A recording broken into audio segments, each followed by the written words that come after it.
It had been 5 years since I was kicked out, and I ran into my brother at a fancy bar. He was the VIP, casually dropping thousands on Skylar, the daughter of a prominent family friend. Me? I was just a bottle girl, working for commission based on how many bottles I sold. All night, we pretended the other didn't exist. Until I, deadpan, chugged 2 bottles of whiskey for a measly $50 in tips. Watching the color drain from my face, he pursed his lips and spoke, his voice ice cold. You'd rather do this kind of work than come home and admit you were wrong? Aubrey, you're really something. I just gave a noncommittal smile, extending my hand toward him.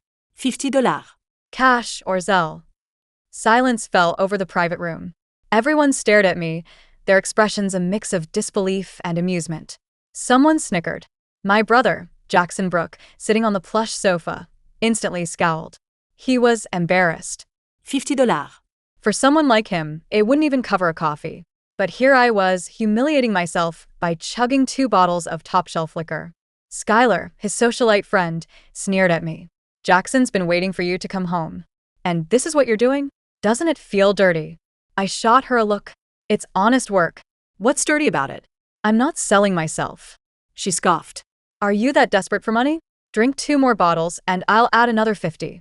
As her words hung in the air, the onlookers started egging me on. Drink it. If Skylar adds 50, I'll add 50 too. You add, I add. I'll throw in 100. Without hesitation, I reached for another bottle. The door to the private room suddenly swung open. Mr. Davies, the manager, scurried in, a sycophantic grin plastered on his face.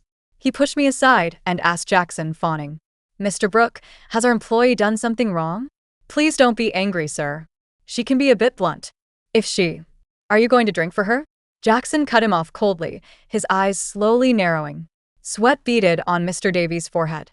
He didn't want to stick up for me, but he also didn't want trouble if I collapsed from drinking. He chuckled nervously. That's too much alcohol, even for a grown man, let alone a young woman. Drink up or get out. Jackson frowned impatiently, pulling a wad of bills from his wallet and slamming them onto Mr. Davies. $52. Aubrey isn't going anywhere tonight. If you try to stop her again, this bar can forget about opening tomorrow. Mr. Davies fumbled to pocket the money, his face practically beaming. He couldn't care less about me now. He mumbled a quick thank you and strode away proudly. All eyes were on me again. Jackson sneered. What? Don't want the money anymore? I walked over, emotionless, grabbed a bottle, and chugged it down. Having already downed 2, my stomach was twisting in knots. So this bottle went down slowly, drawing a fresh wave of mockery. Jackson's face grew darker and darker. As I finished 1 bottle and stumbled over to grab the next, he suddenly grabbed my wrist. Are you trying to kill yourself, Aubrey? I want the money. I pulled my hand free, snatched the bottle, and poured it into my mouth.